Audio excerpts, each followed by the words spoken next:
Hi, Rars. Today we are back again today, and for once to actually learn.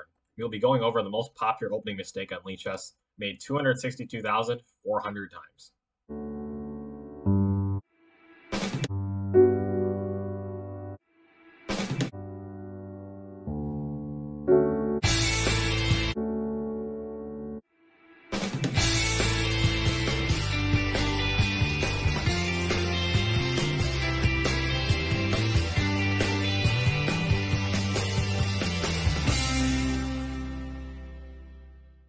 So as you can see here, I've pulled up the lichess Explorer. This shows all the lichess games that have ever been played. I mean, look at E4. It's almost been played 300 million times, so that's pretty insane. And obviously way more than all other moves. In fact, if you're confused with this little, whatever we call this thing looks like, it's actually a term from math that means sum. So this is showing the total of all the games. So there's been, what, 556 million games on lichess, and almost 300 million of them started with E4. So what I decided to do for this video is take a look and I asked myself, what is the most popular opening in lichess, and when is the first move that a mistake is made? So let's go and see what happens.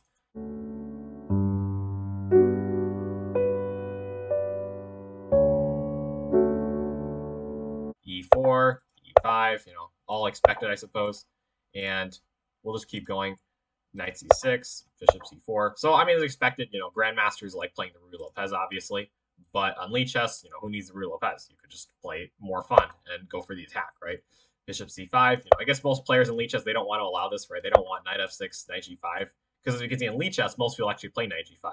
On the masters level, knight g5 is played, but it's not that popular. But in lichess, everyone's crazy, right? So it's great. So they're all scared and they avoid it.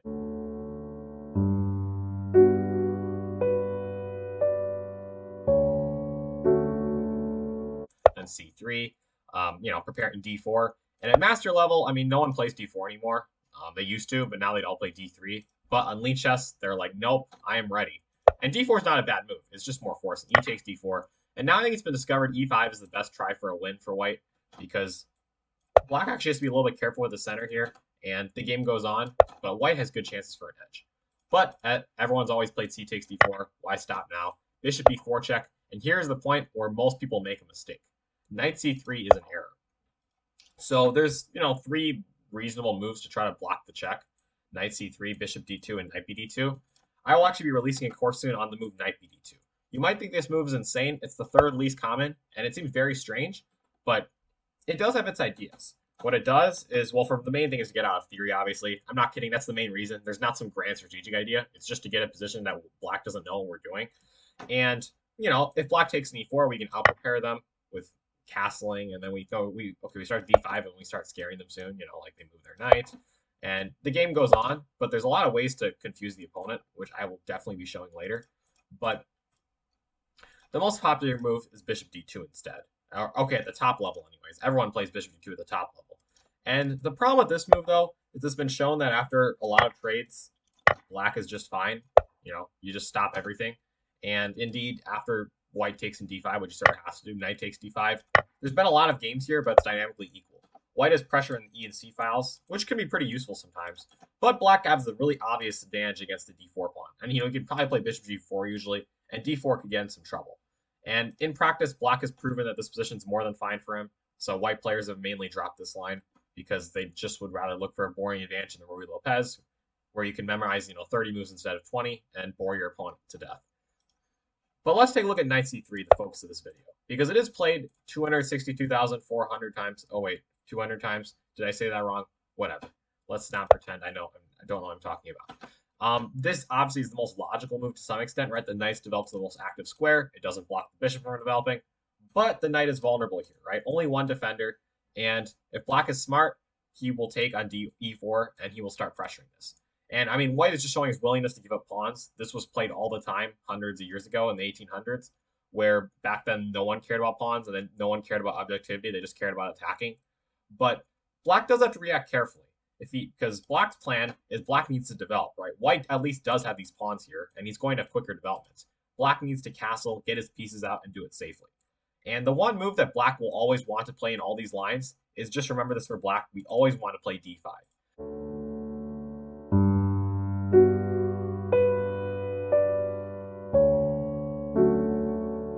Now, obviously, you have to do it at the right time, but if you can do this, not only do you break away white's pawn center, you also prepare to get your bishop out. And if you can do that comfortably, you're actually left with a good position, right? Because then the IQP becomes weak. So this is always an issue.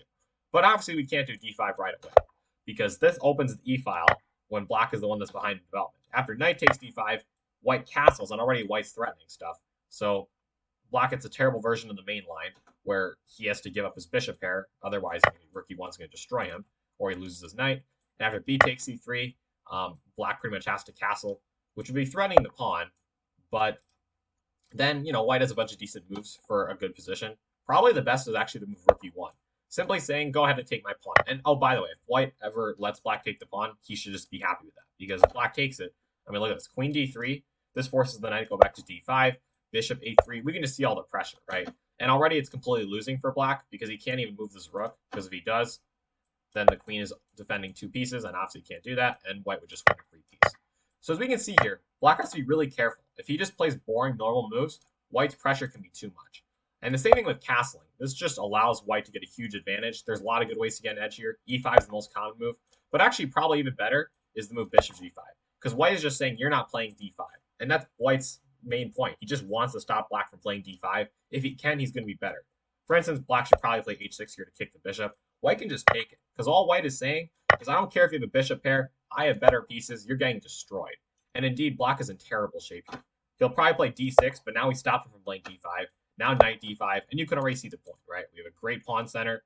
Black is just getting destroyed. That's why, going back here, black needs to take the pawn at e4. Knight takes e4 is the only move, but it is a good one. And what black is saying is, in addition to threatening this knight, he's also planning on playing d5. And if you can do d5, then white is down a pawn, and white's just losing. I mean, practically losing anyways. Black gets his pieces out, and everything is great. But you still have to be a little bit careful. Castling is the best move, but I wanted to mention queen e2, which has been played almost 10% of the time. This loses after the typical move, d5. And at first sight, we might think, ooh, 2 attackers. But probably enough RARs are good enough to see that, indeed, the queen is actually, not going to be safe in d5 because this knight is pinned. Queen takes d5, and black just wins a free piece. So just don't do that if you're playing white. White needs to castle, and all white is saying is, let me develop, and I will destroy you. But now black has to be careful, actually, with what he takes back with. On lichess, as we can see here, a good amount of people have taken on c3 with the knight, because obviously the knight's attacking this one. And that actually pretty much loses. Look at all the people that castle. Do they really just do that? Oh, I guess the point is this, but, come on. White is still better, although apparently it's not as clear as you'd expect. So this is actually not the worst try in the world, but, come on, who's castling here? Still ridiculous. And playing d5 now, I mean, wow. So, okay, some people will just be terrible, but we're not talking about them. We're not talking about lost causes. You guys are RARs. You guys aren't going to play that silly. It's important to understand why knight takes c3 doesn't work. Well, for a couple of reasons. One problem, right? I mean, not developing, that's always a bad idea. Not castling when your king's in the center. Rook e1 shots are dangerous. But also the key point is, when b takes c3 happens, one of white's key ideas is unleashing this bishop. Black always needs to be careful about this. If this bishop can get to a3 and start threatening everything, that can be a problem. Especially if black can't castle. Then he can just really get scissored out. For instance, if black chooses to take on c3 here, this is known to be losing after the simple bishop a3. White says, take all my pieces, because your pieces are never doing anything, and you can't even castle, so good game. And this is just extremely losing. Bishop takes a1 is the obvious try, but after rook e1 check, white's plan is revealed. And, I mean, there's not even that much to say after knight e7. You can just take however you want and just win the game. I mean, and even in this position, white has 2 choices, right? White could play sane and just take back the rook, which he's done in plenty of games, and this is fine. White could even just go insane with queen e1 check. Some people have really prepared the position, and then you then take back, and then the king's in a worse spot, and you just keep launching yourself. So that obviously does not work. But going back here, the other try for black, and the only one that's reasonable then, is the move d6, trying to castle. But then white just plays calmly. Rook c1, the bishop must move, and then queen a4. And this is a really mean idea. White is saying, I'm going to attack your knight, and that's defending the bishop. So I'll either take your knight, or you'll move that knight, and I'll take your bishop. And there's just no hope. For instance, I mean, there's just no way of stopping d5 from pinning this piece. Like bishop d7 pretends to be scary, but d5 anyway, and you're not defending the piece. White wins one of these guys. So, as we can see, the traps are pretty dangerous here. And that's why bishop takes c3 really just loses by force. So, some black players have smartened up and said, okay, fine, I'll just retreat my bishop. But this is still very losing. After d5, we can see the problem of not being developed in an open position like this. Black's pieces will still take a while to develop, and can he even castle? That's the problem. I mean, knight a5 is pretty much the only move. And now white plays a really brilliant try, d6. This is actually a thematic move to be aware of. It does a couple things. It unleashes this bishop, and it also destroys black's piece activity, right? Because black needs to play d6. If he can't play d5, he'll play d6 to get his pieces out. And this stops it, right? It makes it one move harder for black to ever get this bishop out. The queen feels trapped, the bishop feels restricted, and everything black does gets destroyed. C takes d6, not very good, because now white can sack the bishop, and we can probably see where this is going. Queen d5 check, king f8, the only reasonable move, knight g5, and good luck stopping mate. Bishop takes g5 is forced because if queen e8 is played, then you just take the knight. And I mean, now you're technically still down like what, one pawn, but that's the fakest pawn in the world, so no one's doing that. Takes in g5 though, that doesn't work either, because then white can just grab the piece anyway, but he can even just bring more attackers, and it's just extremely losing for black. So going back here, the better try is in this position maybe to take on c4. Actually, this is just terrible too, because then black just white takes this, and then queen e2, and then you fork the knight and the king, and then you're up a piece. So everything is just completely losing for black. So just good to know, guys. Remember, knight takes c3 is already a bad choice. After b takes c3, if you insist on confusing your opponents, there is one move that actually survives here. That's the move d5. That's why I keep hammering at this point. Even at the most insane moments, you can actually get by playing this move. And the point is, if white takes the bishop, black's actually doing fine here. He's going to be able to block in time with knight e7, and then he will castle. Now, black's probably not better here. I mean, his extra pawn's pretty vulnerable, and white has multiple ways of winning it back. But, hey, at least black survived. So again, white setup is not even that good, because even if black is making a mistake here, you can still bail out with d5. But that's not the best try. The best try is bishop takes c3 instead. And why is this move better? Well, black's not going to be tempted by the free pawn here. The reason is, black is saying, if you just take back this time, I'm going to play d5, right? Notice how after knight takes c3, when we took back, white was attacking this bishop. Black had to do something. Not after bishop takes c3. This time black says, take me back and you lose. And in fact, look at all the players that have done that. That was a terrible move to bishop takes c3. Because what do? Black plays the dream move d5.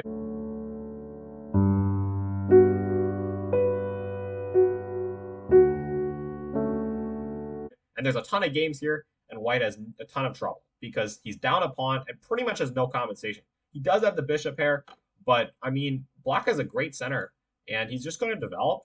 He'll put his rook on e8, for instance, bishop d3, just castle, be safe. And I mean, I guess queen c2 is the most common defending this, but just defend the knight, and white's just down. I mean, rook e1, I guess you can attack it again, but so what? I mean, this is just almost losing for white. It might even be losing, because not only are you down a pawn, but your bishop's not that good anymore, and black's just a solid center. So, and black's going to do this next. So this is terrible. But white players were brilliant too, and they found the really cool comeback in order to not get completely crushed. As you can see, most players in lichess know about this. D5. I mean, how incredible is this, right? This is just how modern chess at its finest. Although I think this was actually discovered a long time ago, this move d5. It's like, okay, fine. I can't take back because you'll play d5, so I'll play d5 myself and completely bamboozle you. And judging by the amount of moves that have been played here, the bamboozling actually works pretty well. But if black is smart, he understands what piece is most important. Obviously, I mean, 2 attacked pieces, maybe another one will get attacked. Black better be smart about how he reacts here. There's a couple of decent moves here, but by far best is in the bishop f6. Retreating and saving the bishop. This bishop's a good defender, and white still has to be careful about what he takes here. Knight e5, I'll mention, is the other move, and it's not a bad move either, but I think it's been discovered that it should be a little bit easier for white to be okay here. Although even here, black is still going to be better because black will take this piece. And it's sort of hard for white to win the piece back. Knight cd6 is not the best move, actually. Black really should just give back the piece with f4. Although f5, most people are not aware of this. The reason that this is better is because, the knight's defended. Black can finally castle safely, and the game would go on. So to be fair, knight e5 is also a decent try, but we're looking at the most common moves on lichess, and that's bishop f6. But just so you know, I mean, knight c3 is bad in various ways. So bishop f6 is played. And now black's plan is simple. He's going to castle, and if we take this knight, which has been played enough times, black again will get his dream move d5, right? B takes c6, d5, and again, black wins, right? Every time black gets d6 in here, if he can keep his extra pawn, white's just destroyed. So white is smart and says, I don't want to let you do that. I'm going to play rook e1 instead. Mwahaha. And now this knight really is attacked for real, because then, white's going to take this rook at e4. So, okay, no, white's going to take with his rook the knight at e4. Why can I not talk today? I can never talk. Well, I'm talking right now, but it's not real talking. So Black retreats his knight because the knight is attacked for real this time. For instance, castling would not be very smart. You could actually still do this, but this would actually allow white to move order black because now d6 comes, and we should not allow white to do that. After rook e1, knight e7, which is better, black needs to remember one final move. Rook takes e4, and now the key move d6. Why this move? As we saw in a previous line, white will want to play d6 if we let him and unleash his bishop and hurt our development. d6 stops all of that. And this knight is well defended enough so that if like white does something silly like queen e2, which of course he has done, well, the knight's still defended, so there's nothing to worry about. And if he proceeds to be stupid, which of course most of them have, then we have the brilliant knight takes d5, getting rid of our knight from one attack and keeping this bishop under fire. And then black just wins another pawn. So, why not? So that's not very smart for white. So white has usually now tried to move bishop g5 here, which again is based on the same idea, but is done in a better move order. Because if we take, then the knight is also going to be dangerous for an attack. And black's supposed to be a little bit careful, right? So black takes, white takes, but we still kept our extra pawn. And now again, we need to be smart and play the move h6. This is good, playing for the win. After castles, white actually is a pretty nice forced draw here, or a pretty mean one depending on who you are. Knight takes h7. I mean, pretty low skill, but as black's pieces are pretty ill-equipped for defend here, because as we can see here, even though they're solid, they're not very well defended. And here is the perpetual check that white can get. Queen h5, king g8, rook h4, obviously threatening checkmate, and f5 lets the king escape, but objectively, white can still survive with this really smart move, rook h6. And the reason for rook h6 is, well, I guess we're going to bring more attackers, and for instance, after rook g8, and, maybe threaten to sack and do something. Point is, black has to be careful to defend well. Here, a key move, bishop b5, controlling this e8 square and stopping black from developing here. And after rook h8, which is pretty much the most sensible move here, white can take, black takes back, queen h7, and thanks to all these skewers, black must play queen f6. Obviously, he can't do this because then he would lose to this evil x-ray. Not very smart. And finally, the game is a forced draw after rook takes e7, queen takes e7, queen takes h6. As we can see here, 30 draws. A lot of top players know what they're doing. Or if they're not top players, they're at least players. So going back here, that's why h6 needs to be played. So long variation, but the point is we're not letting white sacrifice and beat us. So now what does white do? There's two main moves. Again, we're going to continue looking at the most common line in lichess until there's no moves left. That's what we're doing here. Queen e2 is a reasonable try, right? And this is the most common thing because black's not going to be able to stop white from taking this knight, right? He doesn't have enough defenders. The alternative is queen h5. And this seems to make sense, but this allows black to castle. And now, this knight is going to have to be going back soon, wasting more time. Rook e1, though, it's not going back yet. And now, after knight g6, black keeps his extra pawn with a good game. After all, now this knight has to move. And the only try that's been played a bunch is knight takes f7, at least the most common one. But here, after the really smart queen f6, black's just going to win the piece for free because now he has counterattack ideas. Suffice to say, this is just the worst thing possible for white. So knight e6 is emerged as a more popular, or at least a more smart attempt. But after f takes e6, queen takes g5, 6, e5. And again, we can see what black's doing here, right? He's just saying, I'm keeping my pawn, I'm shutting down my attack, and you've got nothing. Well, it turns out white does have something. Rook takes e5. I mean, again, the moves just keep coming, sacrificing another piece. And it turns out it's actually sort of unclear after d6 check. Even though black is up a full rook, white's able to cause some trouble because he's moved bishop d3. And sadly, black wants to win. So he's not going to go back to g8 and just draw. Bishop f5, though, allows him to keep the edge, right? He's going to give back the rook, but he maintains his extra pawn. So how winning is this? I mean, black has scored pretty decent here, 35% wins, 17% wins for white. But, black might not win. And I guess white did something correct to get here. Still, though, this is obviously an opening victory for black. So going back here, queen e2 is the more popular move, simply saying, I'm going to win your knight back. Black has to take this knight, and white has to go win this one back. And now, black has one last key move. I keep saying that, but I think this is the last key move to remember. Bishop e6, giving back the right piece. Why this one? Well, if we castle and allow this one, that's pretty bad, right? This rook's pretty powerful. We have no development. And indeed, after bishop f5, queen h5, we can just see what's going to happen to us. It's going to be utter demolition. f6 doesn't work either, because look at all the weakened squares on the h file. Rook 1 h3, and we're not even going to do this yet. We might play h4 first, but there's lots of ways to win in this position, and black's defense is just the worst, and he can't do anything. So after rook e1, bishop e6 blocks the attack, right? After d takes e6, of course, we played the move f6, and suddenly white's bishop is not doing anything. The rooks are not doing anything. This pawn is literally the best defender of black's king ever. White can't, unless white can get a queen to f7, which would be checkmate, black is just going to be up a pawn. And in fact, he's going to be able to play d5 too at some point, right? And if he can do that, his knight will be better than this bishop. He'll be up a pawn. White will have no attack. White will just get destroyed. He'll that could be completely losing here. So black just needs to consolidate the pawn. Let's see what white's done to try to, do something about this. Rook a3 is the most common move because white knows I need to get this queen h5. White is simply preparing to move rook h3. And black, though, you can play cautiously. c6, a few ideas. Maybe bring the queen out. Also playing d5, of course. Rook h3 has been played in almost every game. So black takes, and now queen h5 is threatened. So black cannot get his queen out yet or play d5, but simply g6. And now white thinks, okay, I still got to get the queen out here somewhere. Otherwise, there's no hope. Queen f3. Let's go this way. But now black is in time because he's a key tempo. Queen a5 attacking this rook. So again, all very concrete. And, well, white can't just grab this now because we take. And I guess bishop f1. But, white just doesn't win. Black can castle. And okay, white won a piece back. But who are we kidding here? I mean, black is winning in a million ways. This pawn is just not going to queen. And queen e5 is the most popular move here. That's not a good one, actually. In fact, why would people even play that move? I don't understand it at all. This will allow white to start coming back, with some craziness. Honestly, simply better is the move queen d2. And why is this move played? Well, it defends this pawn, and suffice to say, black is winning after a lot of confusion. For instance, he can play queen f4, and that will already annoy the white king. And, maybe go back to f8. And, again, sort of complicated, but this is what is needed to win in these positions. Black plays carefully and keeps his extra exchange.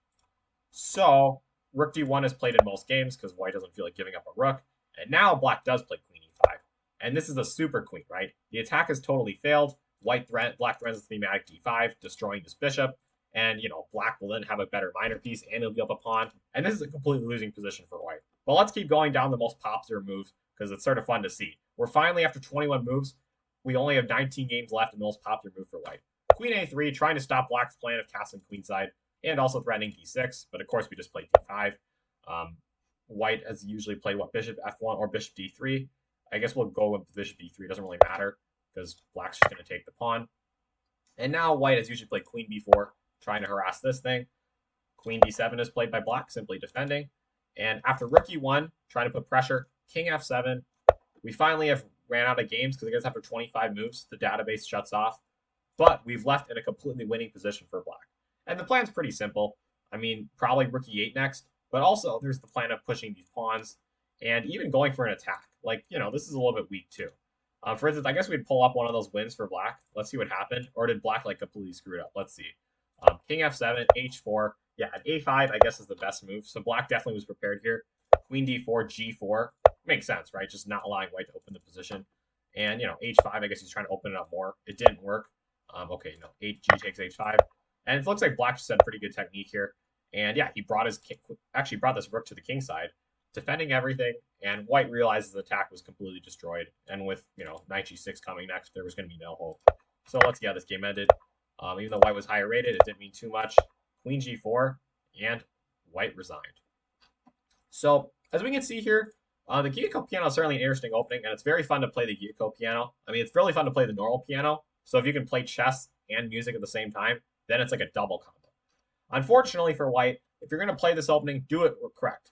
Please don't play the most popular opening like 264,000 others with knight c3. Instead, play one of the two better moves, bishop d2 or knight bd2. And definitely knight bd2 is the try you want to be trying because no one knows about it, and I will be releasing a course on it as mentioned. So was this all just shameless promotion? Well, I mean, the whole channel is geared towards that, so who are we kidding? Anyways, I hope you learned something.